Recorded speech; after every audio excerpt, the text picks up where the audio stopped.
a visual will look like. So I encourage your questions, and I want to make sure that you're comfortable asking those things as well. We're in a safe space here. A little bit about me. As Karen mentioned, I have a partnership with another member on the Accessories Council, or a member in the Accessories Council, and we found each other just based out of need. Amazon was experiencing a lot of growth, and website e-commerce sales with Shopify weren't looking so strong, and Amazon presence wasn't looking so great. And that particular person's just not had a fantastic experience with Amazon consultants and people fulfilling the promises as they say that they can make, right? So my experience comes in my training. I went to school for web design and development, learning how to build websites just with code. A lot of technology exists these days where you don't have to touch so much code, which I'm very happy about. What I realized, though, is no matter how fancy a website was, how pretty it was, how expensive it was, it all came down to words. It all came down to what the reader, the shopper, the visitor of your website or prospect of whoever's interested in your product was reading and experiencing as they're reading. So the more I understood this, the more I just dove into keywords. I became a keyword person, into copywriting. And then out of that came strength from SEO, search engine optimization. So words have so much to do with everything. And that's kind of fun part, is you don't necessarily need to have a whole lot of expertise to make it work. SEO is inherently by name very misleading, because it says search engine optimization. And while that's true, you're trying to optimize a product listing or some titles or keywords or something to help a search engine understand what your product is on that website. What you're actually really doing is optimizing for a human experience and for a human's words and for a human's feelings. Big difference there. So that's a huge gap, right, between what you think a search engine might want to know and then what you think a human would need to know and feel and experience from your product descriptions. So that's where my expertise comes in, is sort of bridging that gap, understanding how these platforms work together and what they want you to do so that their platform serves your product well, but also the other way around. We're talking about Amazon and Walmart and a couple other corporations here. They're big companies, and they're profit hungry and thirsty, and they're really partnering with you to help get more sales benefits them as well. So I'm here to talk about Amazon and Walmart specifically, because those are just two big e-commerce giants. Although the concepts that I'll cover today really apply to all sorts of platforms. If you're using eBay or Etsy, there's another one that's slipping my mind at the top. It doesn't matter. In any type of platform, whatever that you're using, a lot of these principles can apply for any of those platforms. So I'll just share this real quick, put this on the screen, that way I can get started.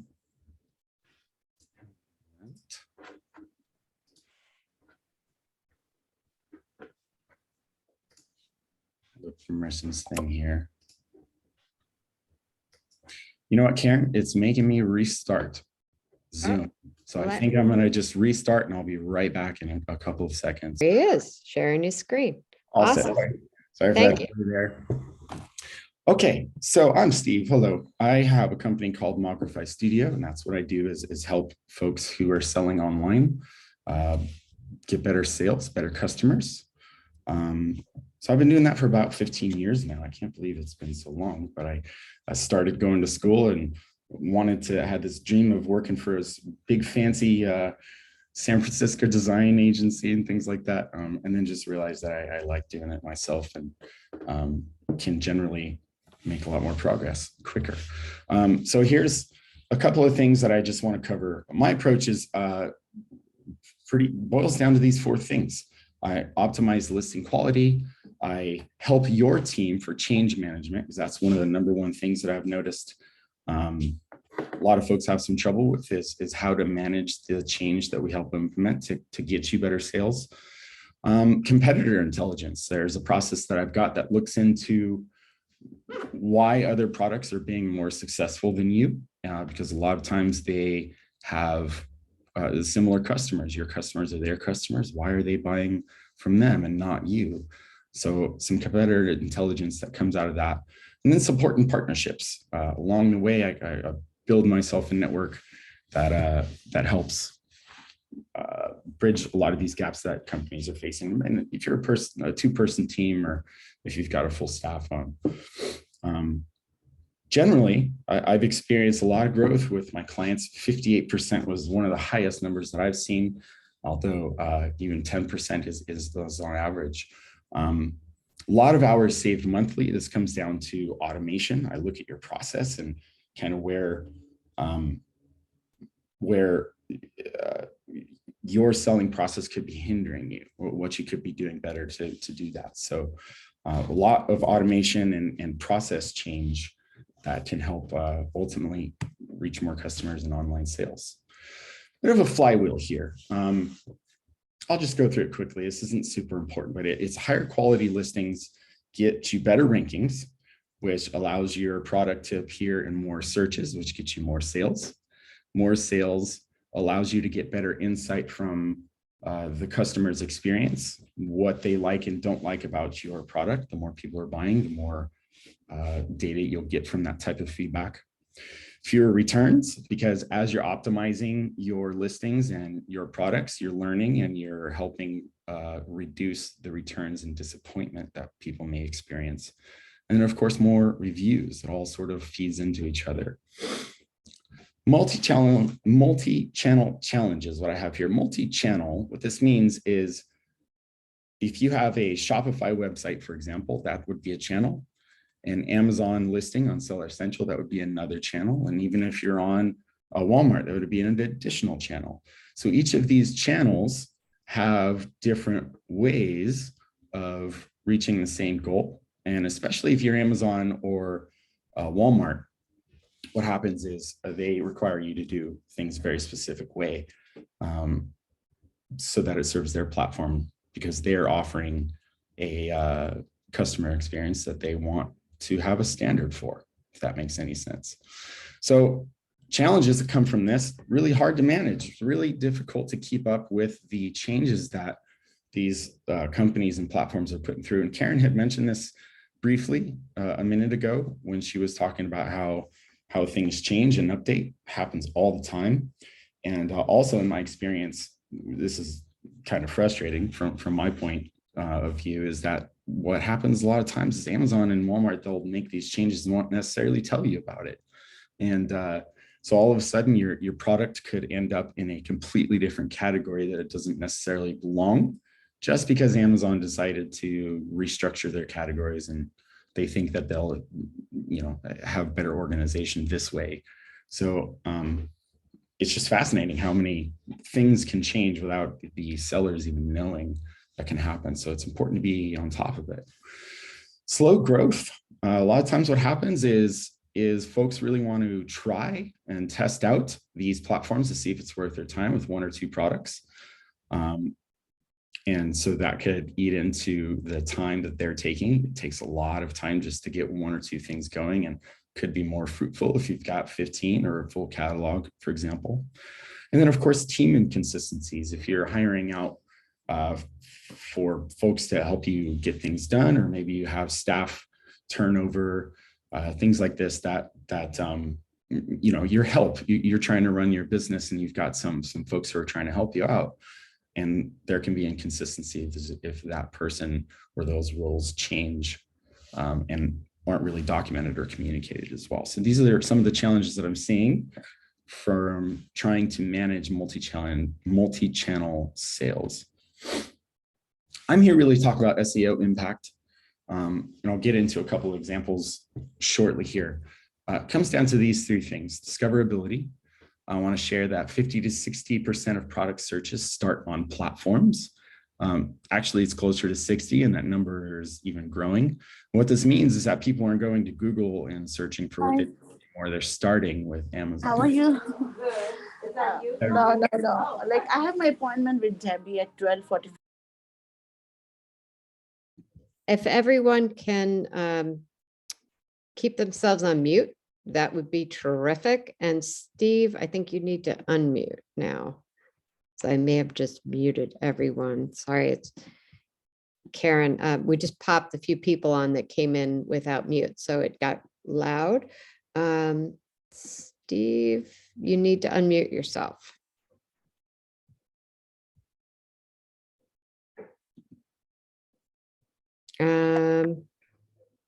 I don't know how to unmute you, so if you can unmute yourself, that would be great.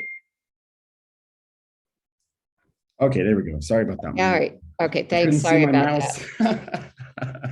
Trying to press this button here. Okay, let's go back here. SEO impact. So what I started to say was that people are starting to search for what they think they need, or a lot of times they don't even know what they want, but they're starting their search on Amazon or Walmart. They're not starting on Google anymore. So that's where that product searches on platform comes from. And because these searches are more focused and there's a lot less noise, and the product search results are getting better and better, right? There's a 20% increase in conversions from when you start to filter down your search results. Filter meaning by maybe ratings or by price, things like that. There's different shopping filters that we've got. Clicks and conversions, Amazon and Walmart both, they take this metric very seriously. Out of the people who are viewing your product from a search or just general traffic, there is a much, much higher conversion rate of 10 to 15% versus something like a 2 to 3% conversion rate that can come off of websites, something like if you're running a Shopify only. So what we're talking about here is numbers. You need traffic, a lot of eyeballs on your listings, because these conversion rates, that's how it happens. But that is an advantage of being over on a platform like Walmart or Amazon, is a much, much higher conversion rate. Really, it just comes down to because there's so many more customers viewing. And that also plays into an abandonment rate. 78% abandonment rate is general for websites that are running, or e-commerce products that are running on websites like Shopify or WooCommerce, things like that.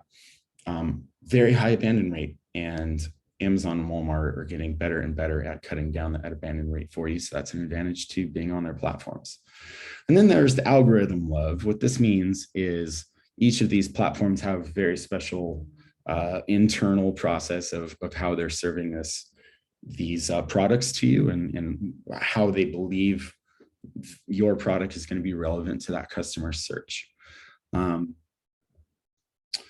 27% generally write reviews on platforms like this, which is also a much higher number than comes from regular websites like Shopify.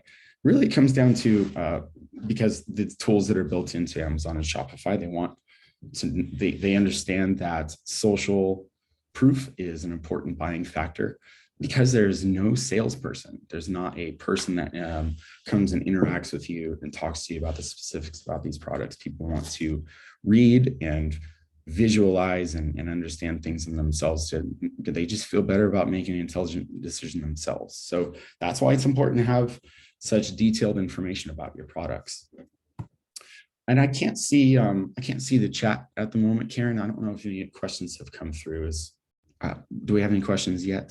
No questions yet, but feel free to put them in the chat or raise your hand, and we can, unmute yourself and come on and ask live. Either way, of course, yeah. And we'll have some times at the end. I only have a couple more slides here to go over. So, and then I'll go into some actual examples on Amazon that I want to talk about. So here's what we call an optimization triangle. It's how you achieve a high performing listing. Comes down to content, your offer quality and performance. Also, this is really important for Walmart, if you think about it. Item price, Walmart's low price guarantee. Really, your offer is going to be very, very important. So when it comes down to content, product category, where your product lives, I mentioned that a minute ago. Sometimes it can shift and categories can be merged and things like that. You want to make sure that you're on the right shelf virtually, right? Title, descriptions, images, and attributes. How descriptive is your listing? The more information that you put on there, the more information the shopper can have to be able to make their decision and feel confident about it. The offer quality comes down to price, the shipping price, how fast you can get it to them, and also in-stock rate. I want to pay special attention to this metric here, in-stock rate. Amazon and Walmart both need to feel comfortable that you will be able to continually provide the product you're trying to sell.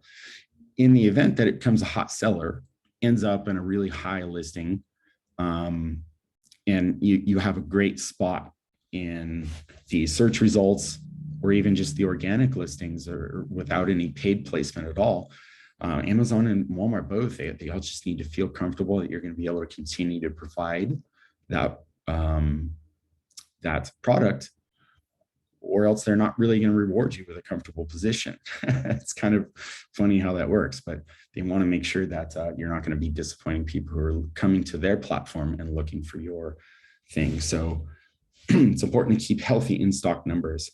I believe Amazon requests that you, let's say you sell 100 different products in 1 month. Amazon wants you to have 3 times your sales in inventory. So they would want 300 in the bank if you're selling 100 a month. So it's just an example. And then performance, customer ratings and reviews. Are the people that are buying it, are they happy with it? The seller order defect rate, which is acronym is ODER, makes me smile every time when I look at that. And policy adherence, are you making sure that things are labeled correctly? If you've got batteries, are those in compliance, things like that. But we talked about this earlier. How great is your customer experience? Are you taking that feedback that people are leaving you, even if it's a private customer service email versus a public review? Is it appearing that you're taking that feedback and then making adjustments to improve your products and your listings? Couple of facts here. 60% of buyers prefer not to interact with a sales rep as a primary source of information. So this plays into what I was mentioning a little bit about the more detail that you can provide, even if it's extra accuracy on how many millimeters long this thing is or something like that. It really does matter. Here's another one. 30% of shoppers say they will not purchase if images are missing or of low quality. I want to pay special attention to this, and I really do hope that this if you hear anything that I have to say today, which is kind of funny because we're talking about search engine optimization and words, images are super critical to your listings. Even more than images, videos these days are just the conversion rates. If your listing includes some sort of video, doesn't need to be a video. I'll talk about this in a second. There's another strategy that you could do. My point is here, people are really, really interested in making a lot of their decisions on imagery alone. Half the time they won't even read your descriptions or your bullets. They'll just look at the imagery and decide on that alone if it's worth it for them. Now brings me to the second point here. 70% are more likely to buy a product from personally relevant product page, showing how useful it would be for how it fits into their lifestyles. I want to sort of repeat this, lifestyle, showing how useful it would be and how it fits into your lifestyle. So we're not just talking about a picture here. We're talking about an image that allows your shopper, your customer, to visualize themselves with your product, solving their issue or feeling better about themselves in some way. So images, so important. Now, I mentioned it doesn't need to be a video. There's a strategy out there that I'm sure this is an accessories crowd, so I'm sure you're familiar with this, but you've seen those displays that do like the 360 rotations. If it's on like a dummy mannequin or something like that, maybe for a necklace, it's just a white body form, and that white body form can rotate. So there are products out there that allow you to take a series of images, dozens of images, for example, that allows you to, in the end, stitch these images together to appear that you're viewing a video or sort of 360-degree interactive piece, when really it's just a bunch of images stitched together. So it's a little bit low tech, and there's some products out there that help you get it done pretty quickly and professional. I'll show you one a little later. 75% of consumers listed the quality of product images as the most important feature when shopping online. Really, I covered this a moment ago, but that is an extremely high number there. 75% are just viewing the images. So I want to cover this. I'll stop sharing here, and I've got a second. Hey, Steve, we do have one question in the chat, and Oh, yeah. it says, how have you handled Amazon overriding your SEO content that you have put on the items? Okay, good question. SEO content, let's define that a little bit, because we're talking about words and images. I've seen categories change. I've seen images being swapped out because Amazon thinks you're displaying the wrong image, which is fascinating to me. They're less likely to change your words. They're not going to go in there and rewrite your listing. So I apologize if I gave that impression. What I have seen, though, is them just not approve certain things. So what I'm trying to say is Amazon's not going to go in and change your words. What they'll do is when you hit the publish button, they'll say, no, you can't use this word. They won't even allow you to publish it. And it's words like quality, right? Guarantee. There's a lot of really key words out there that they want you to steer clear of, because it's just so vague and over-promising and things like that. So I pay attention to it with tools. Personally, I use a tool called Helium 10 on Amazon that has an alert feature within it that lets you know if things have changed. So it's pretty good at telling me if Amazon has changed an image. It's good at telling me if people have left reviews, or what kind of reviews, things like that. That's one of the biggest insights that I have is that tool. Unless I really just have a simple product that I can follow along. A lot easier to do if you've got one or two products that you're worrying about versus a full catalog of like 60 SKUs. All right. Courtney, I hope that answered your question. It's they change images more than anything. Images and subcategories of where your product belongs on their virtual shelf, right? Those are the things that I've seen surprise the most people and come out of nowhere. These days, Amazon is a lot better at giving you a heads up that they're going to be doing some category restructuring and things like that. But it is important to continually monitor it to see if they've changed the category structure or developed a new subcategory that maybe you fit better in, things like that. All right, let me show you an example here. I have Folgers on Amazon. Where do I start? Let's see. So Folgers, household name, right? It's a brand that many people have heard of. And if you look at this, it's got 5150 ratings, 5 stars. People love this, right? And if you look at the listing here, we've got 1, 2, 3, 4 different images. You've only got 7 thumbnails here that you can take advantage of. 4 of them are of the outside of the box. It's just the exact same thing here. So this is one of the things that I was talking about is that 360 concept. You could very easily do this exact same thing and take up one thumbnail spot just by doing that 360 images that allows you to rotate and see the full thing. In this case, they're wasting 3 critical thumbnail spots that they could use to highlight their product a lot better. They get down here and show a lifestyle picture, which is new, by the way. A couple of weeks ago when I was looking at this, they didn't have this picture there, but they're including a little bit more of a lifestyle. And then 100% pure coffee helps me absolutely zero. I don't know what this even means. It's a waste of space, right? Now they are using video.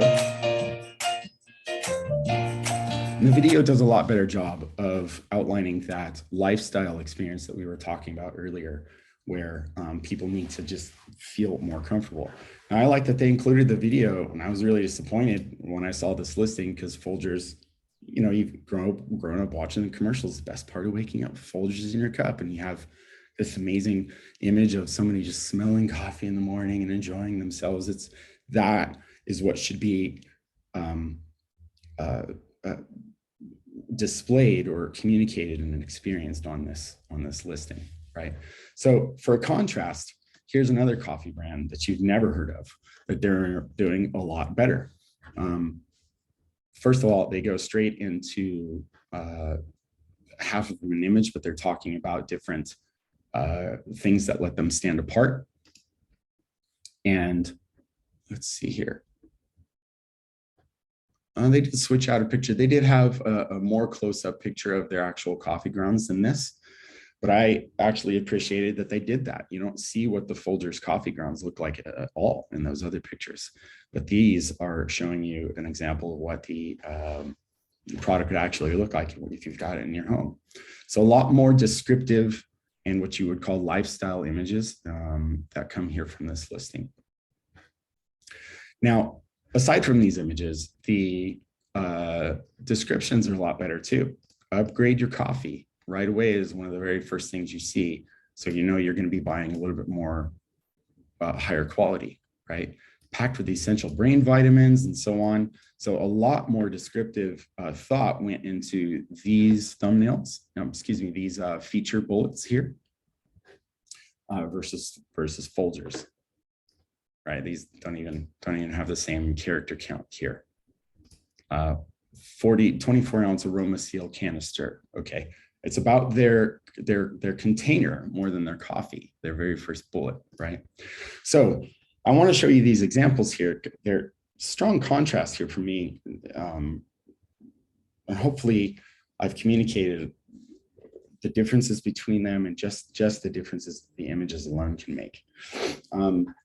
I mentioned to you that there is a product that allows you to take these 360 degrees photos. This is one of the easiest ones to get started with. It's a product called Folio 360, made by a company called Orange Monkey. And what it is this little saucer looking thing that rotates. And I'll just play a brief little sample of this video here. It allows you to use your smartphone to rotate and create this different example. So from the app, you're able to create a video or just a series of images like we were talking about, those dozens of images that can be stitched together to create a more 3D space and look.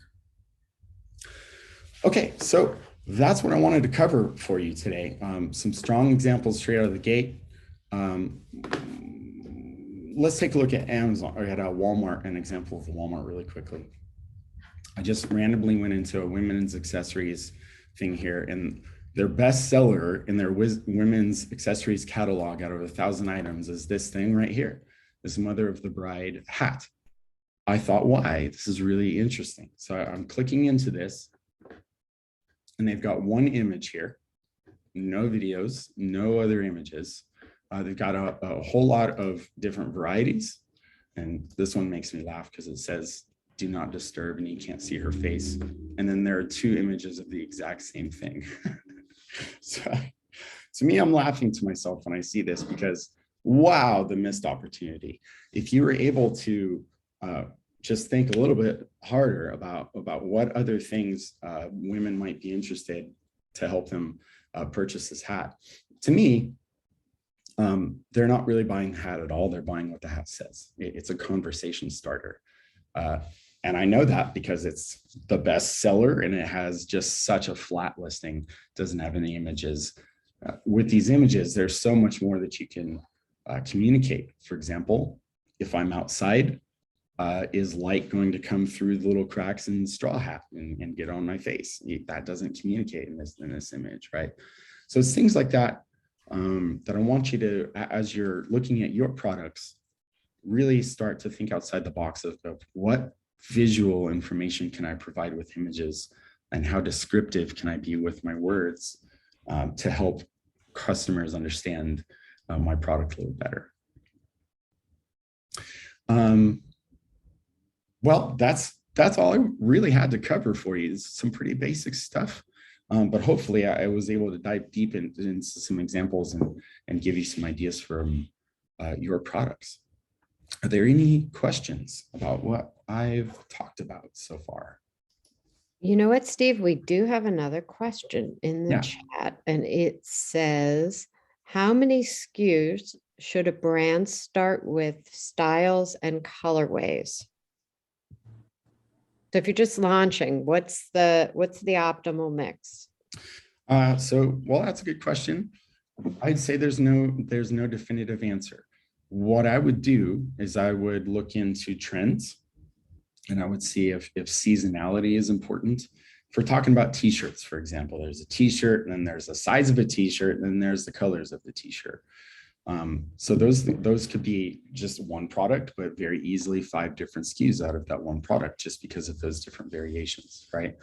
I would say go deep before you go wide. I would start with 1 or 2 SKUs, build them up, get comfortable with how your product is performing in that listing, whether you're sending paid traffic to it or not. You're getting information from the traffic that gets sent to that listing, and then of course information from the buyers if they decide to purchase. So I wouldn't say that there's a definitive you need 15 SKUs to be successful. There's nothing like that. But my answer is more like just make sure that you're mastering one before you go wide, because you could very easily get overwhelmed with trying to manage a lot more, if that makes sense. Any other questions? We have such a great opportunity to have Steve with us, so feel free to pop them in the chat. You could text them to me. You can raise your hand and ask. Yeah. Hey, Dave. Go ahead Steve. and unmute yourself. Nice Hey. to see you, by the way. Yeah, nice to see you too, Karen. It's been a little while. I know. Great presentation, Steve. Very helpful. Can you talk a little bit about the headline product description and how important? I've heard that the Amazon tool kind of focuses there first on the product name, if you will, and then maybe secondly, where else it goes, and how do you think about that? Yeah, great question. Great question. Thanks for asking that. I'll bring my sheet up here again so that we can just sort of talk about the anatomy of the listing here. So you're right. The title here is number 1, absolute most important. Now, beyond that, what's more important than the title is what comes first in the title. The most relevant keywords need to be first. If you're selling gold necklace, it should say gold necklace first, right? And then go into some details, right? So different platforms have different character counts here, meaning the number of letters that you can have in this title. And then the other thing that I want to point out here that could be very relevant for you, there's overwhelming statistics of the amount of people who are shopping on a mobile phone versus what I'm doing right now is showing you a desktop view, and I'm sitting at a computer and comfortable. It's not this tiny thing that fits in my hands, right? So what can display on the phone can be a completely different character account that can display on a desktop. There's more room, there's more space. So beyond the text there, just be aware by ideally going and viewing it on your own mobile device, what shows up, so that you can pay attention to what comes first of those things. So title, number 1. And then for Amazon, these bullets, you've got 5 different, what they call feature descriptions to outline what's special about your product. So this is the number 2 most important thing that are in Amazon. If you're already on Amazon Seller Central, there's actually a hidden number 3 that's very critical. I think I remember covering this in the last time I did a Accessories Council webinar, but it is in their Seller Central account. In the product descriptions here, you've got tons of fields that you can figure out to fill out and provide additional information. One of them is search terms. So in Amazon Seller Central, hidden in your product descriptions, listings, one of the boxes you can fill out is search terms. And that allows you to, I don't want to say keyword stuff, because that's definitely not what you do. Keyword stuffing is what you do to serve a search engine and not a person, right? So I want you to know that is ultimately what you're writing for and putting these images for is for a human decision, a logical left brain, right brain that we've got to deal with, right? Not a computer. So that's an important one, the search terms fields that's within Amazon. And then the description, which comes here on desktop. And what's fascinating is the product description comes before the key feature bullets on Amazon mobile. So here, the feature bullets are the very first thing we see. But if I were to look at this exact same listing on my mobile phone, I would see the description first before these bullets. So that's something else to consider is what information is most important. And then also, just like how I talked about up here in the title, where the more relevant information needs to come first rather than last, same thing comes here for these feature bullets. Number 1 bullet should be more important, obviously, than the number 5 bullet, right? So you want to kind of pay attention to what you think customers care about. Let me talk about that really quickly here, because this is a hidden sort of thing. The whole point of this webinar, I wanted to show you what you can do today without having to go subscribe to any fancy professional tool, is these reviews. Go to a competitor on Amazon. It doesn't need to be on Amazon. It could be eBay or any other platform that allows reviews. Read what these customers are saying. I like to go to the 1 and 2 star and see what the complaints are. And by the way, let me just go back before I go into that. Okay, here's a new feature here that Amazon's implemented within the past year or so, I think, is these tags. So what is happening here is out of the 1,100 reviews that people have written, these tags are the most common phrases that are found in those listings. So right away, you can tell what people's most relevant interests could be, or at least what they're typing in their reviews. So a lot of times you can see highly recommend, that's a good one. A lot of times you'll see broke easily or never delivered or poor customer experience. There's a lot of just keywords that come out of just this section right here. But if you were to go into the 1 or 2 star reviews, this is a gold mine of how you can improve your product and also how you can improve your brand, because this is information that's disappointing people. It broke, it has an inconsistency on the edge. It's nothing like the product photo, right? There's a lot of information that's in here. I did expect it to be, right? And you can go into this. I'm not going to read them, but it's a gold mine here.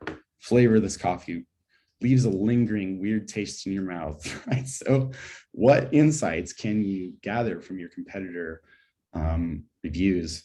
The 1 and 2 star review is a gold mine of how you can offer a better product and at least improve your listing. Because if somebody's complaining about something that's in a review, it would be good to adjust or address it within the space that you've got within your product listing, whether that be an image or a bullet or a special word that's in your title. Okay.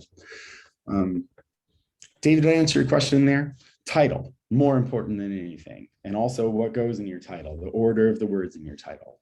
Most important, relevant first, then your product bullets, and then your description. And if you're on Amazon, don't worry about that, or don't forget about that search terms field. So that's important. One thing about the search terms field, and this is actually really relevant for a lot of the features that are here, is that, let's see if I can think of an example here, but if you've got, let's see if I can communicate this. There's keywords, and then there's phrases. A hair accessory for long hair is a phrase, right? It's a set of words versus hair accessory, just a couple of words. You can get totally different results there. Let's see. actually forgot why I was going down that rant, but it had to do with these keywords that are within the reviews, and then also the relevancy of those keywords that you're using, those phrases. So when you're putting in these phrases, if you find out that hair accessory is a really important term for you, you can include that, but you don't need to repeat it. It's there already. You don't need to say hair accessory. Just like pulling this example, I'm not doing a good job of pulling one out of the top of my head, but it's be careful about repeating those phrases, because if the words are already there, it almost doesn't necessarily matter what order that they're in. And I'm talking about the search terms boxes. I'm not talking about the titles and things like that. The descriptions and the bullets, try not to repeat the phrases, because once is enough, if that makes sense. I hope. That was great. Great. Okay, a couple more questions in here. Are there other useful tools or extensions that you recommend to help with SEO? Helium looks interesting, but appears to be only for Seller Central. We are both a 3P and a 1P seller on Amazon. So maybe you can also explain what the 3P and 1P means for all of us. How do you not know what 3PL is if you sell on Amazon? Can you say that again? 3PL? Well, we're a trade group, so we don't sell anything on Amazon, but we're here to help, help everybody figure it out. So hopefully, Steve, that will mean something to you. Yeah, it's a first-party relationship and a third-party relationship. Are you reselling or are you the brand? That's really what it comes down to. That's the most basic. I mean, it's more to it, but that's one of the basic ways that I can put down with it. Amazon prefers that you are your own brand. They are really pushing this whole concept of a brand. They want brands to be strongly represented on Amazon. So what that means is, if I'm a seller that's operating out of a garage and I'm finding these random things, and just like an eBay seller, it doesn't matter if I'm selling a table this month and a cup holder the next month and things like that. There's no consistency there. I'm not like a strong brand, right? I'm just sort of a seller. So what I'm trying to say is Amazon's moving away from that model a little bit, and they're valuing brands a little bit better. So if you can be a first-party seller, that's a much higher advantage than a third-party seller, if that makes sense.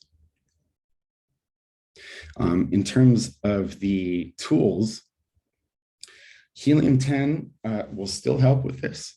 And actually they're not, they're actually growing into including Walmart's marketplace as well. So they used to just be Amazon. But Walmart has grown and opened their API and allowed developers to plug in a little bit better. So tools like Helium 10 are constantly growing and adding more features to allow better selling features and better management, if that makes sense. Helium 10 is not the only example out there. There's a tool called Jungle Scout that helps. Let's see.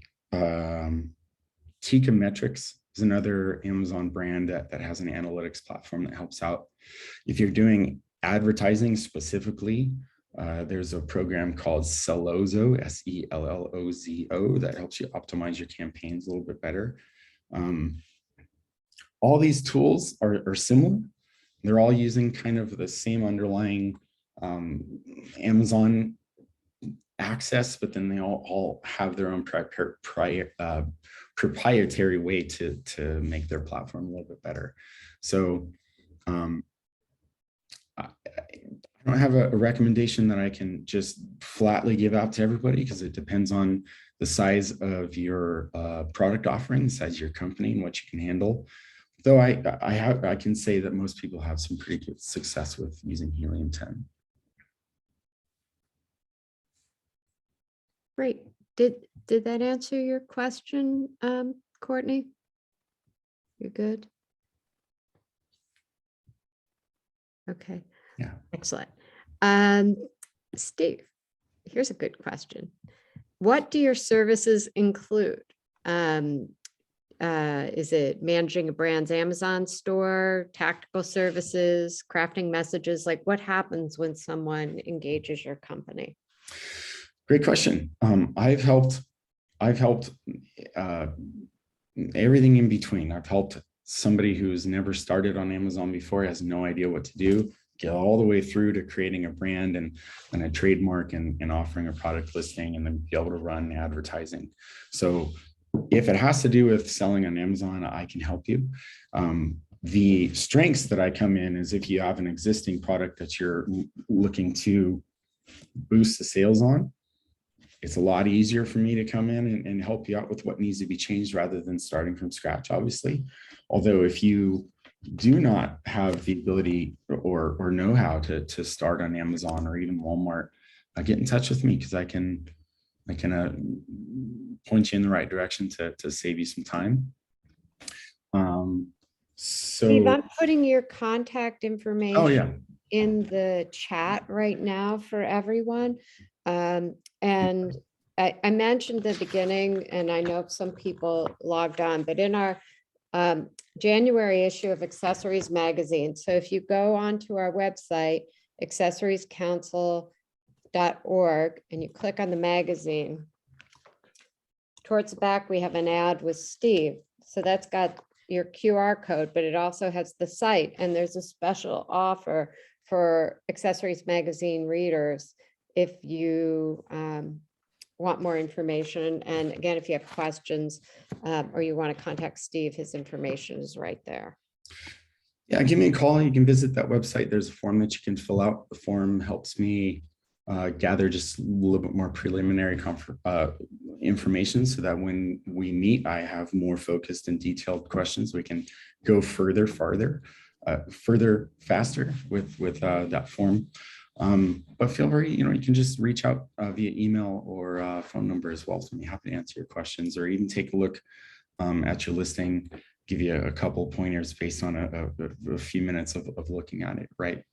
A lot of times, just like what I did with the Folgers thing, I could say, hey, right away, I could tell you, you should probably update these things. And then it would be up to you to do that. I could help you. I've got the ability to do product photography, campaigns, a lot of stuff in Amazon. Where I'm weakest is the business setup, right? It's like tax, trademark and copywriting, all the government paperwork you've got to fill out. I've got the roadmap for you there. It's just not my strength, right? It's paperwork, right? And I like to be in creative and analytics. So those are my strengths. Great. All right. So if there's any other questions, just send them right to Steve. And I thank everybody for joining us. And hopefully we'll see you again next week when we have our trend presentation with Jessica Richards. That'll be a lot of fun. And if you need to contact me or our team, it's Karen@accessoriescouncil.org. And for our whole sea of Emily's today, if you need Emily, it's Emily@accessoriescouncil.org. And Steve, again, thank you so much. You're really You're very welcome. Very helpful. All right. Take care, everyone. Have a good Great, afternoon. thanks. Bye.